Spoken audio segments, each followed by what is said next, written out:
Ini adalah channel Malfresh, menghadirkan alur cerita yang sangat the best, bisa menghibur dan menghilangkan stres. Yang belum subscribe ya subscribe dulu guys.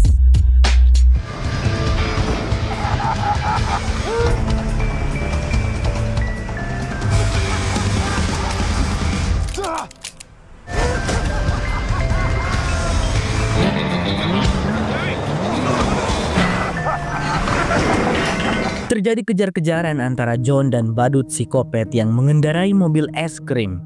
Namun sebagaimanapun John dan Quiet berusaha kabur, Sweet Tooth tetap bisa mengejar dan menemukan mereka. Beginilah yang terjadi. Up, down, left, right, down, up.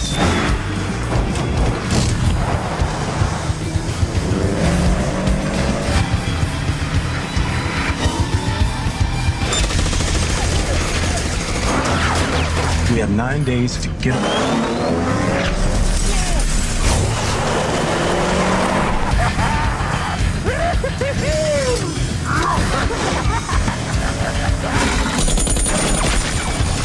Yang pada akhirnya John dan Quiet pun memasuki sebuah bangunan bekas tempat hiburan dahulu yang juga merupakan markasnya si Sweet Tooth. Si Quiet berhasil kabur lewat ventilasi udara, sedangkan John ketahuan. Yang pada saat ia berusaha berontak, si Sweet Tooth langsung menyerangnya tanpa ampun. Akan tetapi badut ini sangat tergila-gila dengan ketenaran. Saat John hafal lagu kesukaannya, Sweet Tooth langsung berbaik hati pada John dan langsung mengajaknya menonton konser dirinya sendiri.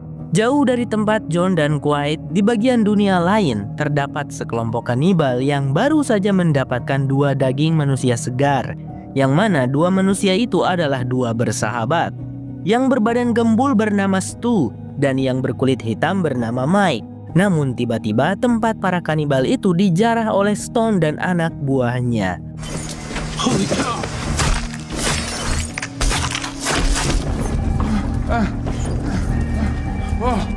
Stu dan Mike yang menjadi korban pun diselamatkan oleh Stone.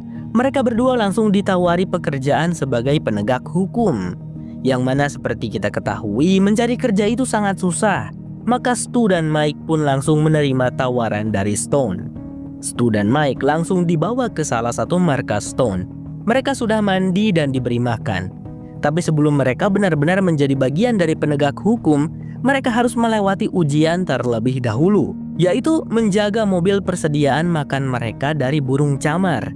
Burung camar ini merupakan sebutan untuk para pencuri. Stu tampak ragu untuk membunuh orang-orang itu karena rasa kemanusiaan yang masih ia miliki. Sedangkan Mike tahu betul posisi mereka berdua, yang mana jika mereka menentang Stone maka sama saja dengan mempertaruhkan nyawa mereka sendiri. Sehingga Mike tanpa ragu-ragu membunuh 2 orang pencuri itu. Stone pun langsung memuji Mike dan meresmikan mereka berdua sebagai penegak hukum. Kembali ke John dan Sweet Tooth. Mereka sedang berbincang-bincang membicarakan bagaimana kehidupan di masa lalu sebelum dunia hancur. Yang mana John tidak ingat apapun, siapa dirinya dulu dan bagaimana kehidupannya sebelum dunia hancur. Sedangkan Sweet Tooth ia adalah remaja yang mengisi show komedi untuk sebuah acara TV, di mana dulu kelucuannya kalah oleh seekor anjing. Oleh karena itulah ia menjadi dirinya yang sekarang. Yaelah, nggak ada kisah sedih apa gitu. Kemudian Sweet Tooth membawa John ke kamarnya, sekaligus tempat ia akan melakukan pertunjukan. Dia juga memperkenalkan teman yang selama ini menemaninya. Yang tak lain teman yang ia maksud adalah sebuah paper bag yang ia namai Harold. Sweet Tooth menyebutkan bahwa manusia tidak bisa dipercaya, berbeda dengan Harold yang tak pernah membohonginya. Ya, bisa kita lihat bahwa si Harold gak bisa membohongi siapapun karena ia hanyalah sebuah kertas berwarna coklat yang dibentuk kotak. John lantas melakukan hal yang sama. Ia juga menceritakan tentang Evelyn yang merupakan sebuah mobil yang ia perlakukan layaknya manusia. Jadi intinya 2 manusia ini sama-sama memiliki teman tak bernyawa. Apakah kalian juga ada yang sama? Mendengar bahwa Evelyn adalah sebuah mobil, lantas Sweet Tooth pun menunjuk si Quiet yang berada di balik akuarium kering sambil bertanya, "Lantas siapa dia?" Ya, akibat si Quiet kabur lewat ventilasi udara yang itu merupakan sebuah jebakan. Nasibnya hampir saja sama dengan mayat yang ada di sampingnya. Jika saja John tidak membujuk si Sweet Tooth untuk mengeluarkannya. Dan show Sweet Tooth pun dimulai.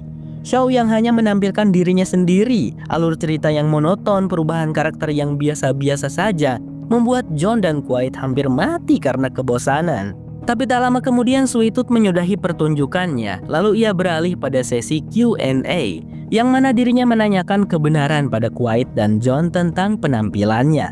John yang ketakutan pun mengatakan bahwa ia menyukainya. Namun tiba-tiba Sweet Tooth mengamuk karena ia tahu John telah berbohong. John hampir saja terbunuh jika si Quiet tidak berkata, "Itu pertunjukan yang membosankan." Dengan keterpaksaan John pun menimpali, "Ya, aku setuju dengannya." Lalu dengan hati-hati John meyakinkan si badut bahwa alasan pertunjukannya membosankan adalah karena Sweet Tooth tak pernah melihat dunia luar. Dia harus mencari referensi dan membuat pertunjukan yang bagus. Bagai mendapat semangat dari penggemar setia, Sweet Tooth pun langsung kegirangan dan bertekad akan berkeliling dunia untuk mencari para penggemar setianya.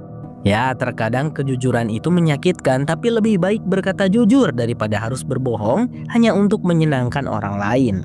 Akibat kejujuran pun John dan Quiet dipersilahkan pergi hidup-hidup. Akibat tekadnya yang sudah kuat pula, Sweet Tooth memutuskan untuk membakar tempat yang menjadi rumahnya selama ini dan ia akan pergi keliling dunia. Singkat cerita, John dan Quiet sampai di sebuah perimeter kekuasaan Stone. Syarat agar John dan Quiet bisa melewati jalur itu harus ada ORL atau lisensi jalan terbuka yang entah dari mana kita bisa mendapatkannya. Apakah harus tes mengemudi dulu gitu kayak pembuatan SIM? Namun di saat Stu masih sibuk menanyai John, tiba-tiba ya si Quiet mengingat wajah atasan Stu dan Mike yang bernama Shepard. Dia adalah orang yang menempelkan tato di tangannya secara paksa, yang mana hal itu membuat Quiet langsung murka dan ingin balas dendam pada Stone dan seluruh antek-anteknya. Tetapi karena tindakannya begitu gegabah, John dan Quiet malah terkena masalah besar. Episode 2 bersambung.